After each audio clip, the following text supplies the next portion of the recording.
What's going on YouTube? It's Balthazar3457, and in this video we're going to review some of the content in the Battlefield 3 beta. Now, I'm not going to be covering the in-depth weapon statistics and such, as doing that would be pointless considering beta is beta and it's all subject to change. But what I can do is tell you how things feel and how fluid they are when compared back to Battlefield 2 and what similarities there are between Battlefield 3, Medal of Honor 2010, Battlefield 2, and Bad Company 2 at this point in the beta. First off, we'll take a look at pistols. The general feel of the pistols is one point where the game tends to shine. Back in Battlefield 2, you really only had one pistol, and had just the right amount of power where you wouldn't want to use it as a primary weapon, but you'd switch to it if you were low on ammunition, rather than trying to reload or rolling the dice on the 5 or 6 rounds left in your weapon being enough to kill your target. That's generally what you do with pistols in Battlefield 2, and you do this in Battlefield 3 also. Originally, I was a bit concerned, considering that in Medal of Honor 2010, pistols were incredibly powerful, and in Bad Company 2, pistols were not really dangerous enough to actually be able to compete with, say, an assault rifle. In Battlefield 3, if you have to pull out your pistol, you're going to have less of an advantage than you would have with either a rifle or an SMG, but you won't be totally boned, and you'll still have a reasonably fair fighting chance. This is good. That said, pistols in the game do have one major problem so far, and that's the lack of variety. So far, I've unlocked 3, the M9, the G17, and the MP443. All 3 of these weapons take 4 bullets to kill someone to the torso, whereas the only noticeable differences between them are that the G17 has 1 more bullet than the M9, and the MP443 has 1 more bullet than the G17. Any differences in handling or accuracy have not been significant enough for me to notice them, given the fact that you'd only be using a pistol for close to medium range encounters. Maybe the differences will be more noticeable when you're using a pistol at long range, but my first impressions would say that you don't have 3 pistols, really. The G17 is just better than the M9, and the MP443 is just better than the G17. That's not really having multiple pistols. That's more like having one pistol where you unlock an extra bullet for the magazine as an attachment, and it happens to be reskinned and renamed when you do that. There are some other pistols later, but so far, these 3 I've unlocked can be condensed down to just one. I can't call them separate weapons at this point. Personally, I don't see why there would be any sort of a block on what items can be tested during the beta, or why the weapon statistics are hidden. If I were running a beta for a game I was releasing, I'd want the weapon statistics shown so comparing weapons would be easier, and I'd want the weapons that are all unlocked later to be tested so that we can avoid the balance problems we had in Bad Company 2. Speaking of Bad Company 2, Battlefield 3 has inherited Bad Company 2's squad support system. As a squad leader, your squad commands are attack this node and defend this node. And you can spot stuff. There's no other squad or team support options in the game at this point. You cannot ask support players for ammo, you cannot ask medics for heals, and you can't give move to this location or hold this choke point squad commands or anything of the sort from Battlefield 2, even on the 64-player map. In this clip, I followed this guy around for a good minute or so asking for ammunition after I stopped recording. Honestly, if friendly fire was on the server I was recording on at the time, I'd have just shot him after 10 seconds and taken his kit. Chasing him for ammo was a waste of time and my team lost a base in the process. On the note of making things harder for beta testers to do their job, remember how in Medal of Honor 2010 you couldn't view your own latency? Yeah. Furthering the topic of items taken from Bad Company 2 and Medal of Honor 2010 instead of from Battlefield 2, let's talk about unlocks. The unlock system from Battlefield 3 is basically a clone of the Bad Company 2 unlock system. It has nothing in common with that of the Battlefield 2 or Battlefield 2142 unlock style at all.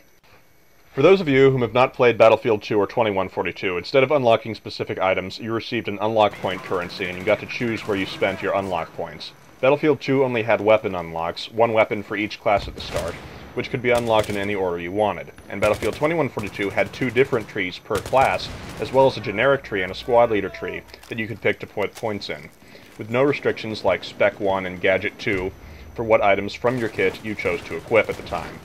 This is not reflected in Battlefield 3 at all. You have no variety in what you unlock and in what order. All your unlocks are preset and you proceed down a linear path. It's exactly like Bad Company 2's unlock system. You have your class unlocks, which are all unlocked in a straight line, several of which are weapons that are direct upgrades to previous items you have, and your generic rank up unlocks, which are also all unlocked in a straight line. It's an exact copy of Bad Company 2's unlock system, with the Battlefield style of unlocks thrown out the window entirely. Personally, I am opposed to this style of unlock system, as it does not represent Battlefield, which was known for 2 things: combined arms combat and playstyle variety. Having weapons that are simply better than other weapons and having them unlocked in a linear fashion is something I think should be replaced. I'm also opposed to the idea of giving people starter kits with lower quality weapons. Personally, if I had my way, I'd go back to the unlock point system from Battlefield 2 where you could get what you wanted in what order you wanted, and get rid of the starter kits and weapons entirely, and just make people's first weapon unlock free when they jump into the game for the first time. That way, playstyle and personal choice decide, not linearity. Let's take a look at the kit setups. First we have Assault, the combat medic, which was a decent throwback to Battlefield 2142, but after that, things have been changed around rather dramatically. Support players, whom give out ammo packs, have their LMGs back, but are also the holders of Claymores and C4, which are no longer obtainable for Recon players. Recon players only have one really good team-supporting equipment item, and that's a mobile spawn point, which is not really very fitting, as there's a reason why no one likes to spawn on top of a sniper. One would think that the mobile spawn point would be an assault class item or an item for squad leaders. Because of this, Recon players will have even less ability to support their team, as they can no longer take out tanks with C4 or place strip mines. They're being encouraged more to sit in the back and snipe. On the note of negative encouragements, a lot of the weapons have a spray feel to them. In Medal of Honor 2010, you had weapons that were all very similar, and recoil was almost entirely removed on all of the weapons. There's a little more recoil on weapons in Battlefield 3, but not much. So far, I have not had to do anything to compensate for recoil unless fighting at sniper range. And with all the assault rifles and submachine guns, I've been able to just as effectively hip-fire spray as I have when aimed down in the sights, even without the laser sight or foregrip attachment on the weapon. Personally, I feel that this is basically a crutch for people who won't learn to compensate for recoil or learn to aim down the sights. Furthering the negative aspects, the KILLCAM is exactly like that from Bad Company 2. A KILLCAM serves one main purpose, and that's to prove that someone is not cheating. The Battlefield 3 KILLCAM does not accomplish this goal. Instead of viewing the enemy player's screen for the past few seconds from when they killed you to make sure they're not cheating, the Battlefield 3 KILLCAM basically allows you to follow your killer around as a ghost for several seconds. I find this inappropriate for a Battlefield game. This type of KILLCAM is a crutch, similar to a Call of Duty death streak. Being able to follow your killer around for several seconds to learn where they're hiding or where they may be going helps people who want to get revenge kills and does not prove or disprove someone cheating at all. Personally, I think it needs to be either made into an actual KILLCAM or just removed. As for knifing, the knifing mechanic at the moment is so incredibly arbitrary, I couldn't actually give a fair opinion on it, as all its current faults could be removed at any time or made worse at any time. There's really just no way to say which way the knifing system is going to go at this point. As for snipers, yeah, we're not going to talk about snipers. Fortunately, you can still kill people with repair tools, but not defibrillators. And, of course, what would a Battlefield game be in this day and age without some good old-fashioned noob tubing?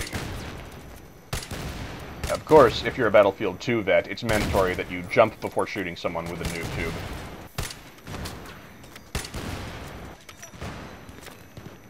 And naturally, if that's going to be in the video, we need to have some footage of killing people with smoke grenades also.